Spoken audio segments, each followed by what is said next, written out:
Thank you, John, and delighted to be here and have a chance to talk about some of the potential I think we have with using linked social care data. So some of the things I want to talk about in my slot are the following. I just want to quickly rehearse what kinds of social care data we might have available, the kinds of policy and practice questions we can address with those data, some of the analytical approaches that we might use for that, and then just draw to a close with some questions about the pros and cons.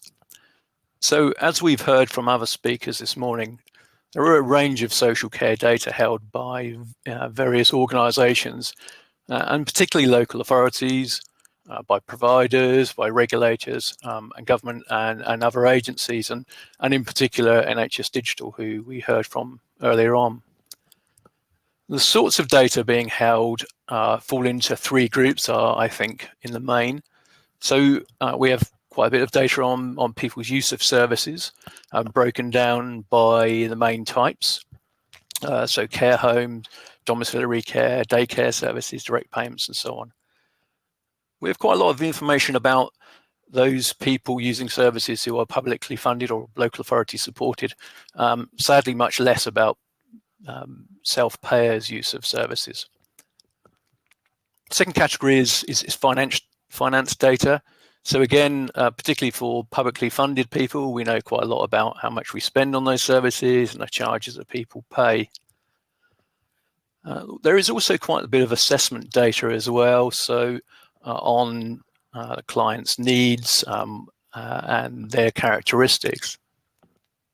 So that chart on the right just gives you some idea of the national picture at the moment. This is from NHS Digital, and we know that around 550,000 or so people over 65 are using services, and just under 300,000 younger adults using services, and roughly about a third is in care homes and 2/3 or more in community services. So what kinds of questions can we address? I've just put 4 on the slide here. There are many more, but these seem to me to be quite important and relevant.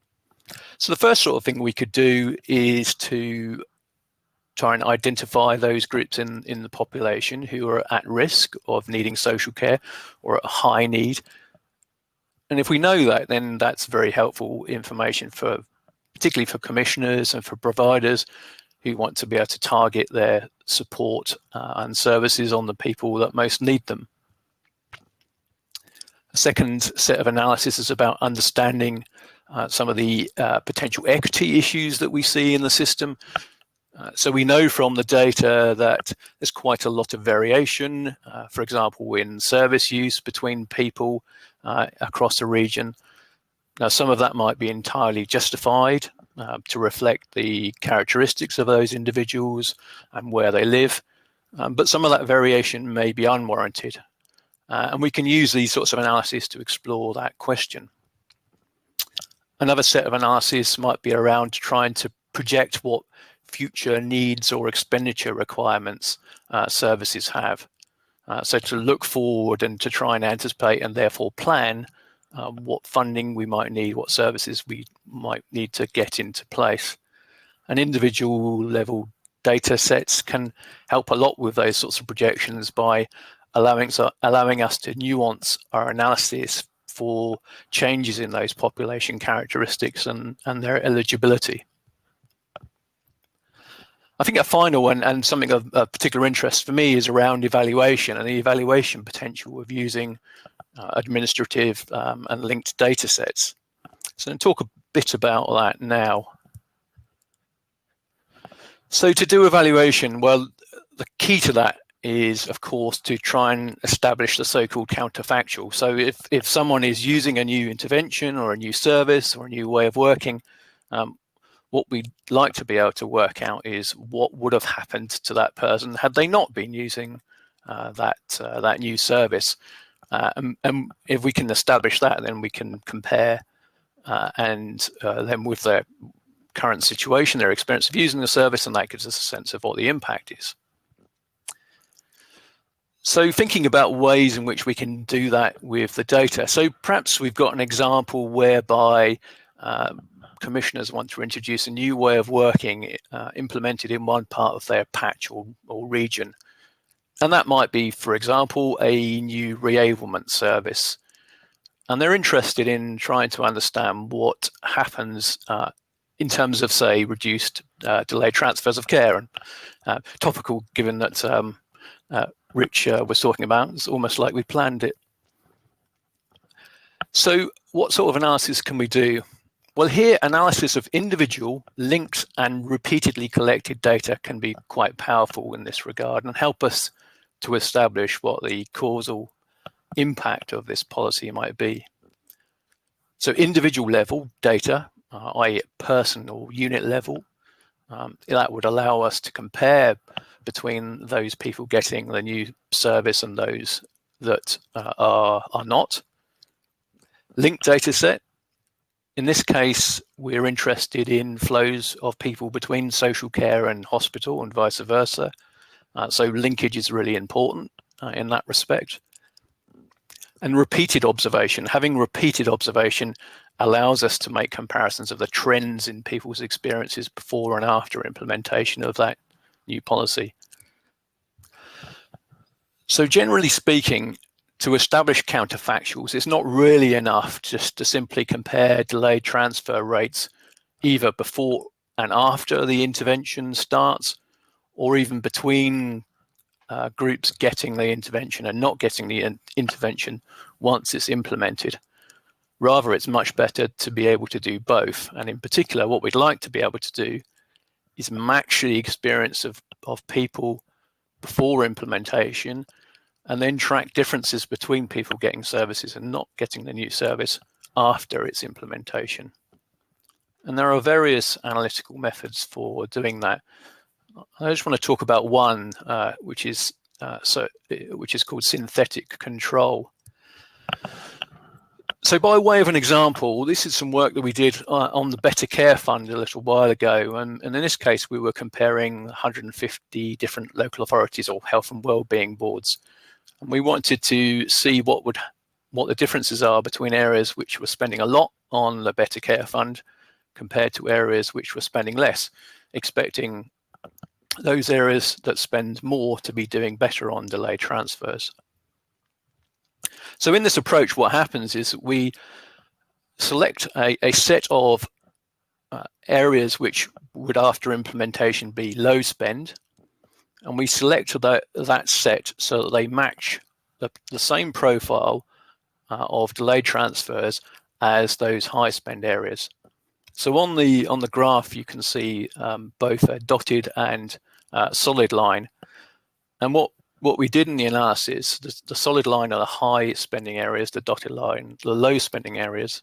So for the analysis, what you do is match the two before implementation. So they have basically the same trend in experience. And you can see that roughly they follow the same pattern before implementation. So then once the implementation has happened, then we can begin to see what happens in terms of their experience afterwards. And you can see from the diagram that actually what we found was there was a divergence in trend after implementation, and high spending areas appeared to do better in terms of fewer delayed transfers than those low spend areas. So that's just an example of what you can do with these kinds of data without having to run a trial or do a large experiment. Just on the slide there's a number of different ways you can do this analysis. I've just listed a few things there. I'm not going to talk about those, but in case people are interested to follow up on those techniques. So another quick example is on projection of need. So we know quite a lot about the numbers of people at any given time who are in care homes, but we know far less about what their experience is in terms of how long they stay in that care home. And obviously that information is pretty helpful when you're trying to plan your services. So this is some work we did before in collaboration with Bupa Care Homes. We provided some data from Bupa and we were able to track the the times that people came and the times that people either died or left the care home, and so build up a picture of lengths of stay. And plotted on that graph you see are the trends that we saw in that data. So some people unfortunately died pretty quickly after moving into a care home. Other people had quite a long time staying in the care home, and in fact around 20, I think it's 27%, as memory serves, survived more than 3 years, and the other proportion of the people survived up until 3 years. So again, this kind of demonstrates the power you can get from using these data to answer these questions. And indeed, that analysis fed pretty centrally into the review that Andrew Dilnott did on social care funding. So I just want to close by going through a couple of pros and cons of using individual level linked data sets or administrative data sets, or what sometimes people call observational approaches, because they're using data that already exist, rather than doing, say, experiments, doing randomized control trials. So the advantages, well, I mean, the obvious advantage is it's very low cost. These data are already there. There are some costs, obviously, extracting those data, but we don't need to go through a whole exercise of collecting them. We can also potentially bring quite a lot of data together. So in some of the examples I showed you there, we were able to bring together social care data with hospital length of stay data. And I think one of the crucial benefits that we get is these data reflect the real world. They're not for people in experimental settings. They reflect actual experiences of people as they use services. So in the tech speak of that, this approach gives us good external validity. It reflects the world outside of the setting pretty well. But there are challenges. We've already heard a number of speakers talk about the information governance and ethical challenges. So in the main, we are making secondary use of these data, and that poses challenges, and there are rules and regulations that we have to adhere to. Obviously, issues around anonymity or pseudo-anonymization are approaches that we can use. The data quality can be pretty variable in these data sets. So routine data can suffer problems of input, coding errors, and so on, and we have to guard against some of that. And although there are a wide variety of sources that we can use, it's not always necessarily of the data we want to be able to use. And unlike a bespoke study where we actively collect data on what we're looking for, that may not be the case when we're using secondary sources.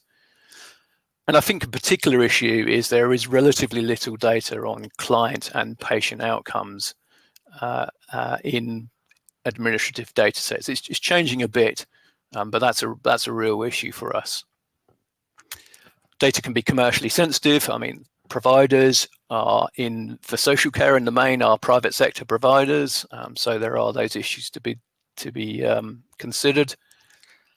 And the data are not always in the form we want. So, for example, a lot of assessment data is in free text form, where social workers, care managers are making notes, and that's more challenging to interrogate.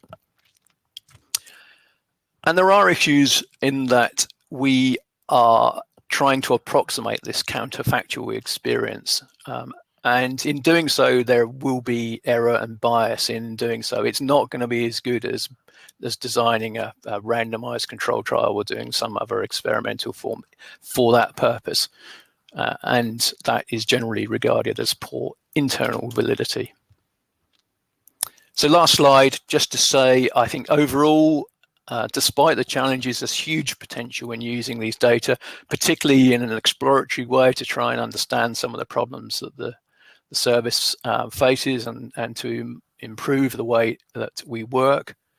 The analytical methods have really come on in recent years, are really helping to improve that internal validity question I talked about, i.e. establishing the counterfactual. The IG and ethics issues are still challenging, but there's lots of progress being made. And I just wanted to end by saying that I think ultimately, for a researcher trying to tackle some of these questions, I think the really exciting opportunities come when you actually combine these kind of approaches. So you combine administrative data analyses with doing some bespoke or primary data collection or experimental studies. So I'll leave it at that point and look forward to any questions you might have.